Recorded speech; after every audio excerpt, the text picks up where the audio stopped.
Rabbin kim? Allah. Dinin ne? Kitabın qanday?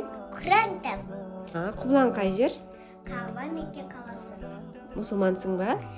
Elhamdülillah Müslümanım. Qachondan beri musulmansың? Alim saktan beri.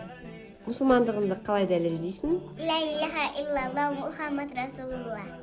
Кімнің ұрпағысың? Adam adam. Пайғамбарың кім? Muhammed sallallahu aleyhi ve sellem. Пайғамбарымыз қай қалада туылған? Қай қалада қайтыс болған? Қай қалада жерлеген? Пайғамбарымыздың әкесінің аты кім? Abdullah. Пайғамбарымыз саллаллаху алейхи вассалам неше жыл пайғамбарлық қызметін атқарды? 23 yıl. Неше жасында қайтыс болды? 63. Құранда қанша сүре бар? Құранда қанша пара бар? 30. Құран қай сүремен басталады? Fatiha.